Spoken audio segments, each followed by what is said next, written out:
நமது அனுதினமன்னா ஊழியங்கள் வாழ்த்துக்களுடன் இன்றைய நற்செய்தி. கிறிஸ்துவில் ஐக்கிய பன்முகத்தன்மை. இன்றைய வேதாகம பகுதி 1 கொரிந்தியர் 12ஆம் அதிகாரம் 12 முதல் 14 வரையுள்ள வசனங்கள்.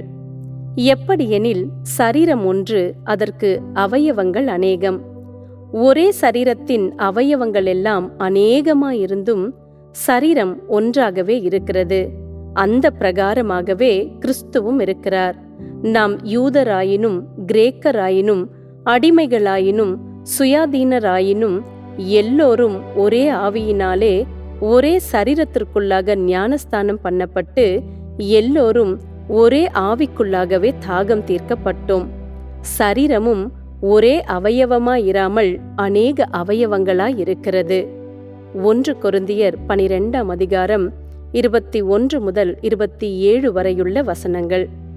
கண்ணானது கையை பார்த்து, நீ எனக்கு வேண்டுவதில்லை என்றும், தலையானது கால்களை நோக்கி, நீங்கள் எனக்கு வேண்டுவதில்லை என்றும் சொல்லக்கூடாது. சரீர அவயவங்களில் பலவீனம் உள்ளவைகளாய் காணப்படுகிறவைகளே மிகவும் வேண்டியவைகளாய் இருக்கிறது. மேலும் சரீர அவயவங்களில் கனவீனமாய் காணப்படுகிறவைகளுக்கே அதிக கனத்தை கொடுக்கிறோம். நம்மில் லட்சணம் இல்லாதவைகளே அதிக அலங்காரம் பெறும். நம்மில் லட்சணம் உள்ளவர்களுக்கு அலங்கரிப்பு வேண்டியதில்லை.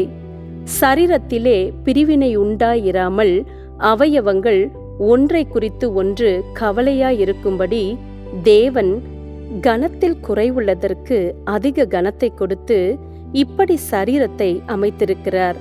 ஆதலால் ஒரு அவயவம் பாடுபட்டால் எல்லா அவயவங்களும் கூட பாடுபடும். ஒரு அவயவம் மகிமைப்பட்டால் எல்லா அவயவங்களும் கூட சந்தோஷப்படும். நீங்களே கிறிஸ்துவின் சரீரமாயும் தனித்தனியே அவயவங்களாயும் இருக்கிறீர்கள். குறிப்பு வசனம்: தேவன் தமது சித்தத்தின்படி அவயவங்கள் ஒவ்வொன்றையும் சரீரத்திலே வைத்தார். பேராசிரியர் டேனியல் ஃபோமன் ஜூனியர் தனது சர்வீஸ் அண்ட் த ஸ்பெக்ட்ரம் என்ற கட்டுரையில் ஓர் மன இறுக்கம் கொண்ட நபராக தனது தேவாலயத்திற்கு எவ்வாறு சேவை செய்வது என்பது குறித்த முடிவுகளை மேற்கொள்வதில் உள்ள சிரமத்தை பற்றி எழுதுகிறார். அவர் குறிப்பிடும்போது, இது போன்ற மன இறுக்கம் கொண்ட மக்கள் ஒவ்வொரு முறையும் முன்னோக்கி செல்ல ஒரு புதிய பாதையை உருவாக்க வேண்டும்.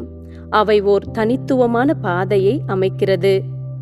மன, உணர்ச்சி மற்றும் உடல் ஆற்றல், தனிமை, புத்துணர்வூட்டும் தருணங்கள், உணர்வு உள்ளீடுகள் மற்றும் ஆறுதல் நிலை.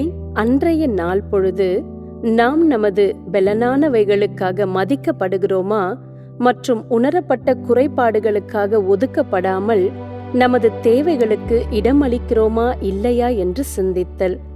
இன்னும் பற்பல காரியங்களுக்கு முக்கியத்துவம் கொடுக்க வேண்டும். அதுபோன்ற தீர்மானங்கள் மக்களின் நேரத்தையும் ஆற்றலையும் மாற்றி அமைக்கும் போது அவை மற்றவர்களையும் நம்மையும் மறுசீரமைக்க உதவும் என்று ஃபோமன் எழுதுகிறார்.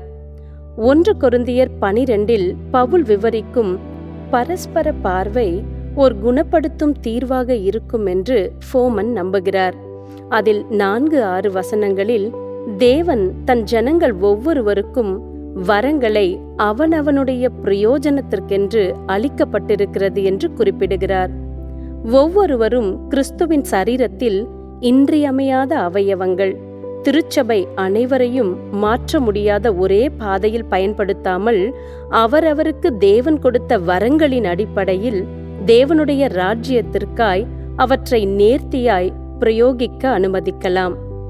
இந்த வழியில் ஒவ்வொரு நபரும் செழிப்பையும் முழுமையையும் காண்பதோடு கிறிஸ்துவின் சரீரத்தில் தங்கள் மதிப்புமிக்க இடத்தில் பாதுகாப்பாக இருக்க முடியும். மற்றவர்களின் தனித்துவமான வரங்களினால் நீங்கள் எவ்விதம் ஆசீர்வதிக்கப்பட்டீர்கள்? திருச்சபைகள் எவ்விதம் பல்வேறு வழிகளில் ஊழியம் செய்ய நம்மை ஊக்குவிக்க முடியும்? அன்பான தேவனே, எங்கள் அனைவரையும் தனித்துவமாக உருவாக்கியதற்கு நன்றி. கிறிஸ்துவின் சரீரத்தின் ஒவ்வொரு அவயவங்களையும் கனப்படுத்த எனக்கு உதவி செய்யும்.